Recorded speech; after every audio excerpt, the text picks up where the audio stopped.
Good evening. The hour of 6:30 p.m. having arrived, I will call to order this regular meeting of the Zoning Board of Adjustment.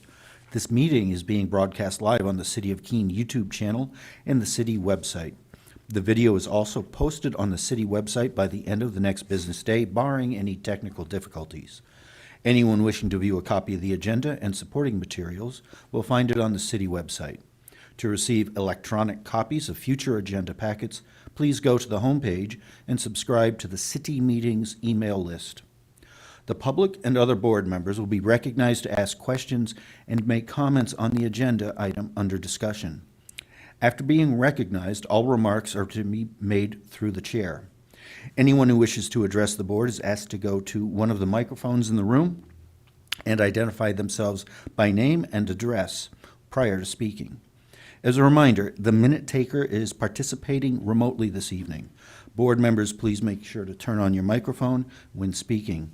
If the minute taker is unable to hear, they will ask that you speak louder or turn your microphone on. Okay. Introduction of board members. Let's do the election right now. So this is Evan Clements, planner. Just for the record, both the chair and the vice chair are unable to attend the meeting this evening, and they've both recused themselves from this proceedings. So we will need to elect a chair pro tem to move this meeting forward. Yes, this is Ed Guyot. I'd like to put forth a motion to have Richard Clough act as chair pro tem for this evening's meeting. Very good. Do we have a second? I would second that. Okay. All those in favor? All in favor? Okay, that's unanimous. So Mr. Clough is our chair pro tem this evening. All right, introduction of board members. Richard Clough, chair pro tem. Ed Guyot, member. Zach Leroy, member. Minutes from the previous meeting of November 4th, 2024. Are there any comments on the minutes?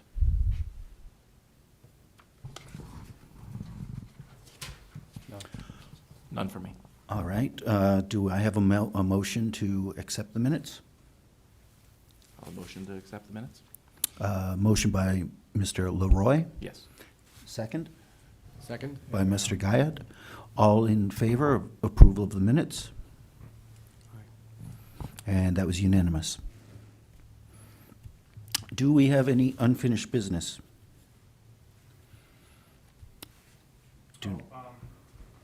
I'm sorry, Mr. Chair. I didn't realize that Zach is actually an alternate. You need to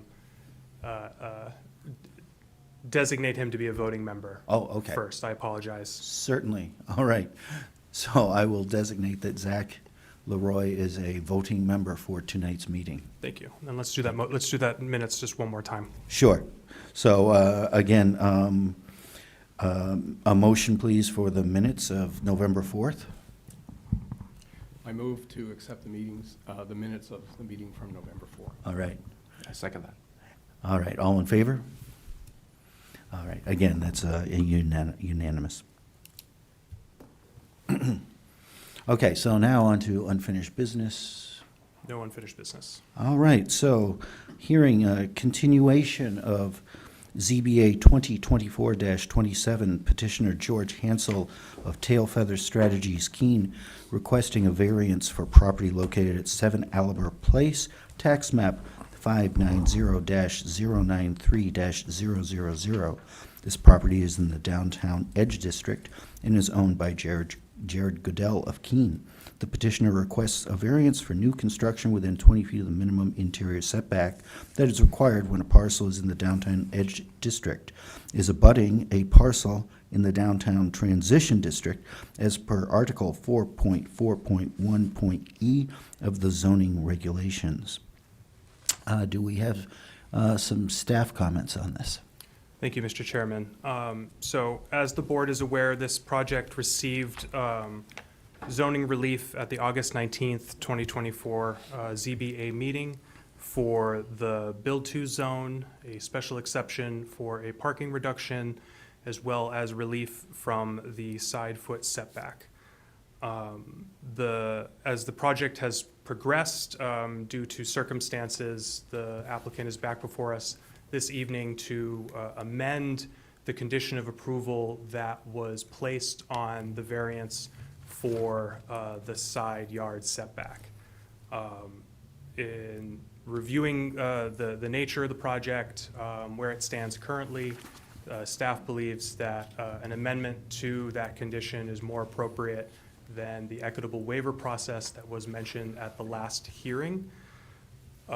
In preparation for the meeting this evening, I went through the minutes of the August 19th meeting and really tried to better ascertain the board's rationale for setting the setback requirement at 5 feet as opposed to what is normally 20 feet. The minutes were surprisingly vague on that particular point. The majority of the discussion related to the request was about the lot in general, the fact that there was a parking lot abutting where this project was going to be located, and there wasn't a lot of discussion on how close to the property line this project should be. It was sort of it seemed to me kind of an ad hoc acknowledgement of some building and life safety codes and practices related to, for example, fire separation between buildings that are closer than 5 feet. The building code does require additional separation for any building that's within 5 feet of a property line, because the building code assumes that the abutter may also choose at some point in the future to build. That being said, there are a significant number of properties and buildings throughout the town, the city, that are closer than 5 feet from another building, from the property line. This very project itself, by the zoning ordinance, was required to be between 0 and 20 feet from the front property line. So the project has not changed. The hardship that the board found when this project first came in staff's opinion, is just as applicable as it was before. And the kind of just the concern related to life safety and fire codes that, in staff's opinion, was kind of what necessitated that condition, can be achieved through other mechanisms besides the zoning ordinance. That's really all I have at this time. I have the 5 criteria from that notice of decision in the August meeting. I'd be happy to read them just to refresh the board's memory of the decisions that were made when this variance was initially approved, if that would be helpful. Since it would be. I since you wouldn't weren't with the know. board, yes, that would, thank you. That Okay, would be- absolutely. So criteria 1, granting the variance would not be contrary to the public interest. The board voted 3-0 and found that the proposed use would not be contrary to the public, since the abutting lot affected by the setback reduction is a parking lot. Criteria 2, if the variance were granted, the spirit of the ordinance would be observed. The board voted 3-0 and found that the proposed use would not violate the spirit of the ordinance. Criteria 3, granting the variance would do substantial justice. The board voted 3-0 and found that the proposed use will not harm the general public, as the new building location will be far from the public right-of-way. Criteria 4, if the variance was granted, the values of surrounding properties would not be diminished. The board voted 3-0 and found that the surrounding property values would not be diminished with the investment of the lot, removal of some of the pavement, and noted that it will increase green space and activity within the lot will increase safety. And then criteria 5, owing to a special condition of the property that distinguishes it from other properties in the area, the denial of the variance would result in unnecessary hardship because 1, no fair and substantial relationship exists between the general public purposes of the ordinance provision and the specific application of the provision to the property. 2, the proposed use is a reasonable one. B, an unnecessary hardship will deem to exist if only if, owing to special conditions of the property that distinguish it from other properties in the area, the property cannot be reasonably used in strict conformance with the ordinance, and a variance is therefore necessary to enable reasonable use. The board voted 3-0 and found the project not viable if conforming due to the irregular shape of the lot, and that the conforming conforming to the ordinance would limit the number of residential units in a downtown district. And then, yeah, the 5-foot setback, which, like I said earlier, at the very beginning of the discussion on this case, it was mentioned. It's not talked about again to the very end when the motion to approve was put forward for the board. I'd be happy to answer any questions at this time. Do you have any feedback from the building department about what they need or require for fire protection? I don't want to go into specifics just because I'm not super well versed. I will say, however, that due to the location of the existing structures, regardless of the required fire separation will have to be done, regardless. So that would be the same as if it wasn't a setback concern and it was two buildings within 5 feet of each other. From a building science perspective, the reduction in penetrations, the additional rating for fire separation, which I'm sure the applicant would be able to go into greater detail on, would still be required from the building side. Speaking specifically to the 5-foot to the 3.5-foot difference that we're discussing tonight? Yeah, that all those measures would have to happen. Understood. Okay. All right, thank you very much. All right, let us hear from the applicant, please. Thank you, Mr. Chairman, board members, for once again coming together on this project. And thank you, Mr. Clements. You really gave a good summary of sort of how we got here, which saves me some time, and I appreciate that. And I can certainly go through all the criteria again. The bottom line is that really the project substantially has not changed since we were granted this relief. And as we explained before, there is a difference of a couple of feet here, but we don't feel like that's going to materially on the ground make any sort of difference. The appropriate upgrades to the fire protection of the walls that would be impacted is going to be made. So I don't think there are any life safety concerns as a result of this reduction from 5 feet to 2 or 3 feet. So we're really just asking for you to approve the waiver or approve the variance again. And we feel very strongly that the criteria have been met, and we in addition, I think the extra time that we've had to look at this has actually prompted us to really take a look at this side interior setback in general. And an additional hardship was kind of came to light that we didn't even really think of before, but this is one of only 4 properties in the city that would have this side interior setback as a result of being next to a downtown transition area. 2 of the properties are owned by this property owner. All of the properties abut this parking lot, and the other 2 properties that are not owned by this property owner are already within the setback. And so this is a pretty unique situation in the city in general, and I think that really adds to the hardship criteria in itself. And it has actually compelled us to approach the city and take a look at this as a zoning change as well for the future. And we'll be arguing that case kind of next week. But in the meantime, we want to move forward and get this resolved. And we appreciate the time that the board has put in, that the former temporary chair put in to give us the suggestions to look at the equitable waiver path forward between the last meeting and now. We talked to our legal counsel. We talked to staff, as Mr. Clements sort of reviewed, and we just sort of came to the conclusion that this was our best path forward, that the variance criteria that we've put forward here in this application stand on their own, and this was the best option for the property owner. If the chairman wants me to, I can walk through the criteria as well.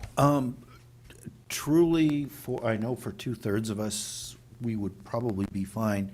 Again, for Mr. Leroy, you would be the only one who hasn't heard this like 1.5 times, although you were in the meeting in I September, heard in it at the November. last meeting, yes.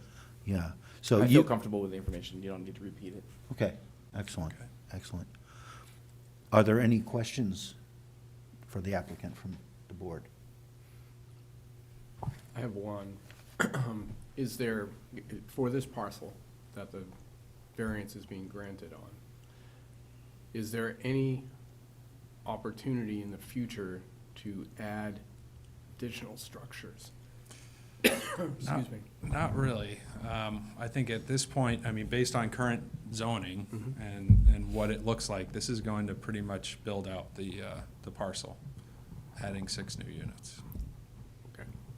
I mean, that's what it appears to me, but from the plot plans and so on, but just wanted to be sure on that. In my information pack, I didn't see any elevation drawings. Can you just describe what or do you have elevations, or describe the orientation of the building and which way the roof pitches? Absolutely. So this is Marlborough Street. This is the parcel that does not have any frontage, which really kind of brought us here to a large extent in the first place. And these are the 3 new duplexes that are going to be added in. And they look very much like the other sort of homes and structures in the area. We really worked hard to try to make sure that the siding was a similar color and the overall, we're not doing anything that's way outside of what a traditional single-family or 2-family home looks like in this part of the city. They have 2 exits on each unit and the centralized sort of parking area right there. More specifically to my question, I was just trying to get information about which way the roof pitches so that it doesn't impact the The- neighbors from Yeah, ice the or water, roof's pitch, being that you're a foot and a half closer now, that's all, yeah, that won't be an issue because the roof's pitch. towards each other? Yes, Okay, right, thank you. Right, it's the gable end. right, it's the gable end. Yep. Yep. Okay, That's all I have. thank you very much. Do we have anyone here to speak in opposition? Do we have anyone here to speak in support? All right, we'll close the public part of the meeting and we'll go into deliberations. I would just like to remind the board that you will need to still deliberate on all 5 criteria, and then vote on each criteria before we do a final vote. Thank you. Richard, I'm sorry, before we begin, I have a question for Evan. So, is this a variance on top of the variance we've already granted? Or will this variance, if approved, replace the variance we've already granted? Fundamentally, it will replace it. So it's the same relief, it's a modification Okay. to the condition on the previous variance. Administratively, we'll probably just put it on top, but it is in effect a modification. Okay, thank you.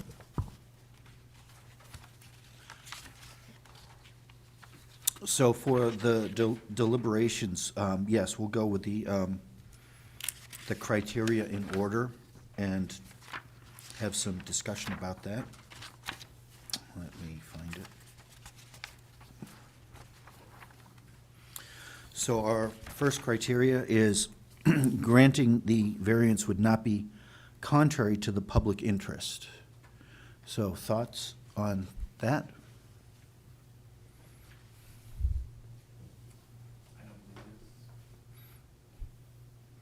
Okay. How about you? I'm fine with that. Okay. I agree with that, too.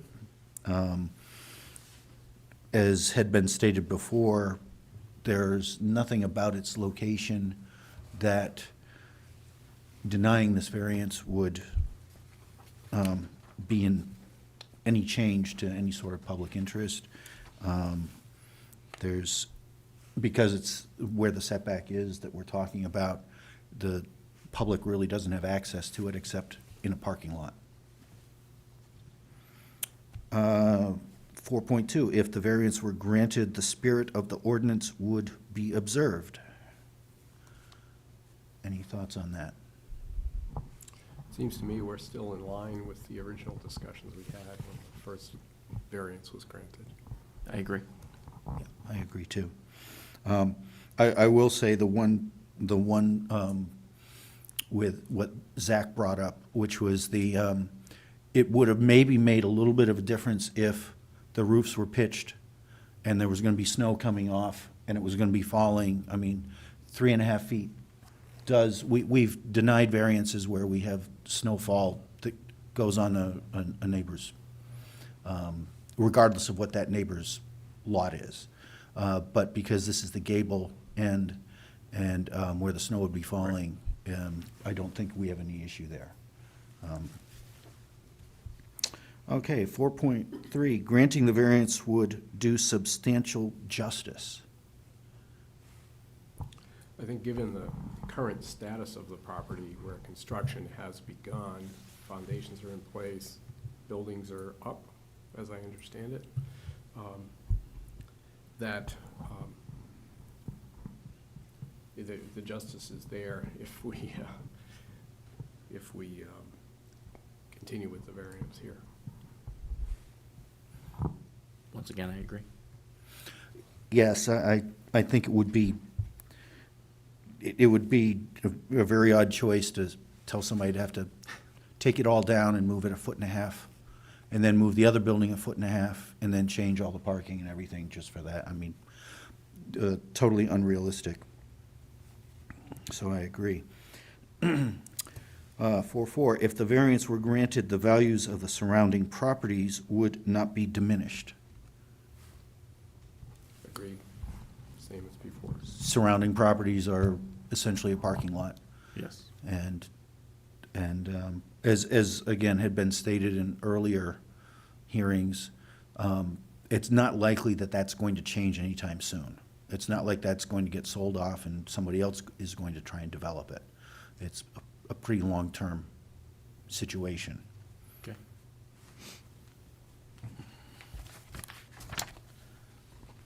4.5, owing to the special conditions of the property that distinguish it from other properties in the area, denial of the variance would result in unnecessary hardship. I absolutely agree that the denial would be excessive hardship. It would be, yes. Unnecessary, as you said before as well. And I know fair and substantial relationship exists between the general public purposes of the ordinance provision and the specific application of that provision to this property. Same as before. Again, Mhm. that wouldn't really serve anyone very well. And the proposed use is a reasonable one. Still stands. We all agree on that. All right, then, could I have a motion from someone, please?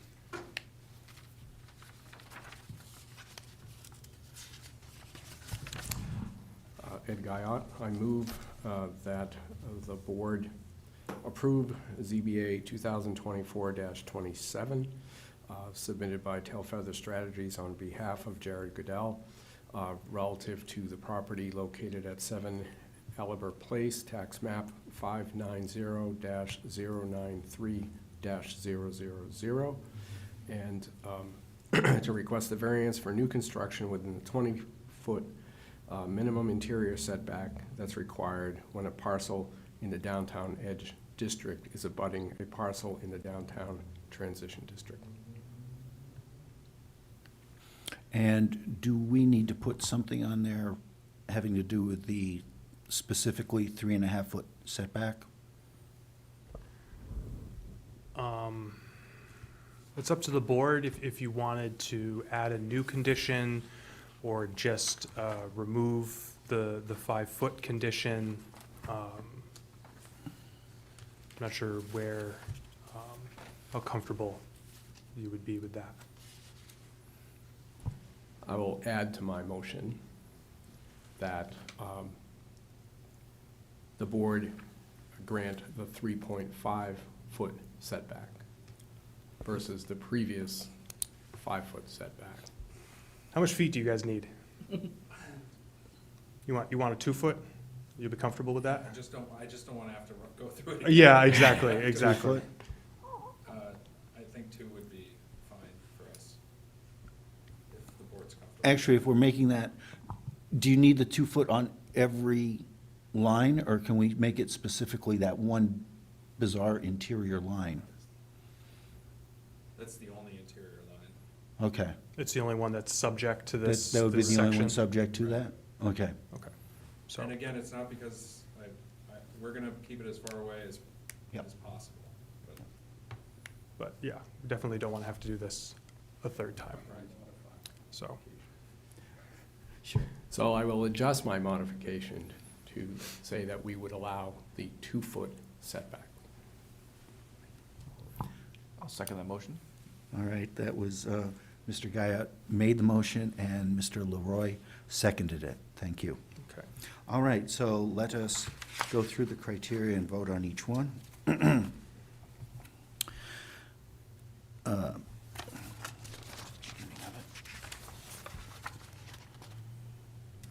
Okay. 1, granting the variance would not be contrary to the public interest. All in favor? Unanimous. 2, if the variance were granted, the spirit of the ordinance would be observed. All in favor? Unanimous. 3, granting the variance would do substantial justice. All in favor? 4, if the variance were granted, the values of the surrounding properties would not be diminished. All in favor? Unanimous. 5A, owing to special conditions of the property that distinguish it from other properties in the area, denial of the variance would result in unnecessary hardship. No fair and substantial relationship exists between the general public purposes of the ordinance's provision and the specific application of that provision to the property. All in favor? Again, unanimous. And the proposed use is a reasonable one. All in favor? And on the main motion to approve, we'll go through reading it.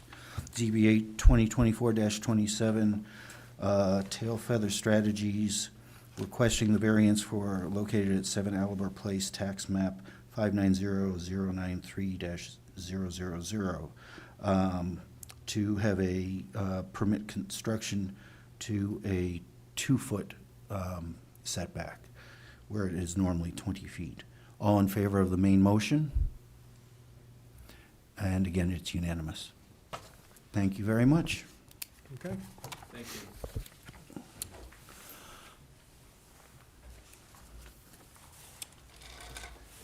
Do we have any new business? Staff doesn't have any updates. I don't know if any other board members have anything they would like to bring up for discussion at the next meeting.